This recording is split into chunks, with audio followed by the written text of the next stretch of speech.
Hey guys, welcome to a video here, and this one is going to be covering the meaning of trigonometry. So let's get started.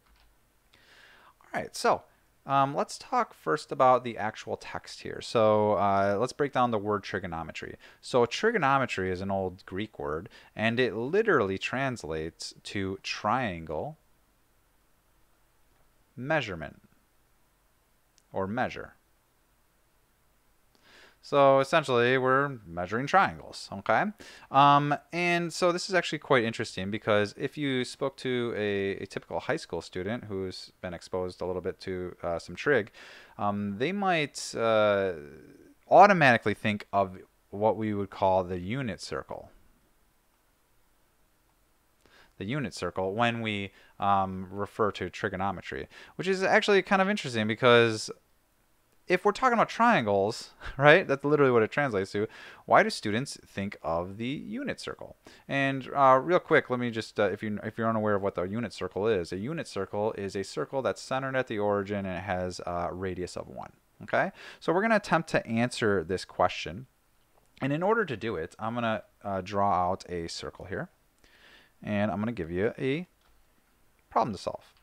And so if I have this circle, and let's give it a center point right here. And I might ask you, well, can you define any point on this circle? And this circle has an infinite number of points on it, on the actual circle. And I'm just going to go ahead and I'm going to label one of them here. Okay, but this literally, theoretically, could be anywhere. Okay, and so the real question is, can you give me this x and y? Okay.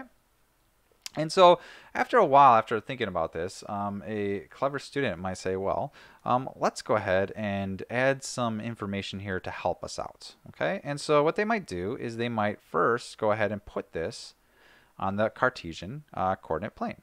Right, so we'll just call this the x-axis and the y-axis like we normally would. Okay, and then they're going to put in some more information that is helping us out. So they might say, okay, let's draw a line here from the origin. All right, and this origin, by the way, is at 0, 0, of course. All right, that's where our center is. And let's go ahead and label this as r. This is our radius. Okay. And then finally, after scratching your head for a while and saying, well, how can I further use this information to figure out exactly what is this x and what is this y? Well, they might have a revelation and think, well, I could drop this line right here, this vertical line, and actually, this literally, this line here, this vertical line, is the length of y, right? That corresponds to this y right here. If I could figure out the measurement of this length, then I would have y, right? And then shortly after that, they'll probably figure out, well, hang on a second. This is actually a right triangle. And if this is a right triangle, then this amount that I'm going over here is also equivalent to the x. And now we're really getting somewhere, okay? And we're really missing one more piece of information. And you must recall that this point right here could literally have been anywhere on this circle. And we're going to further define that point by saying it is related to this angle. Let's use white here. This angle of this triangle, and we're going to call it theta. Okay? And so now we're really ready to go to figure out what is the actual measurement of this x and this y. Okay, and so if you had some basic trig, then you might recall SOHCAHTOA. And in this case, we can actually figure out what x and y are using SOHCAHTOA. So first, let's do the x. So in relation to this angle theta, I can use ka in SOHCAHTOA and say the cosine of theta is equal to adjacent, which is the x, over the hypotenuse, which is r. Right? And if I wanted to solve for x, I would simply multiply both sides by r.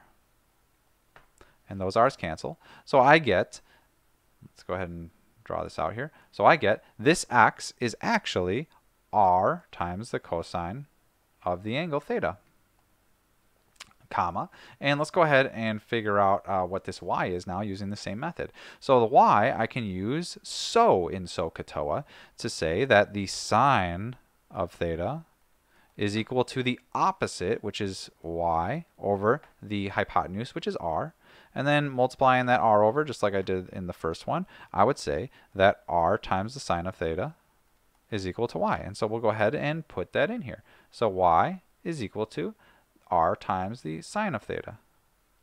And so now we actually have a pretty simple expression for both the x and the y. And let me remind you that this is any x and y on the circle.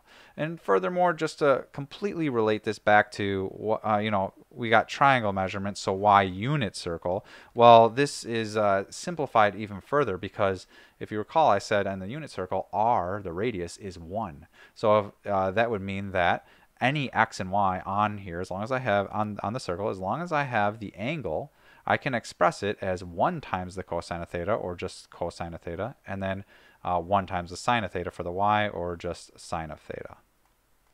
And there we go. There is a very basic introduction to the meaning of trigonometry.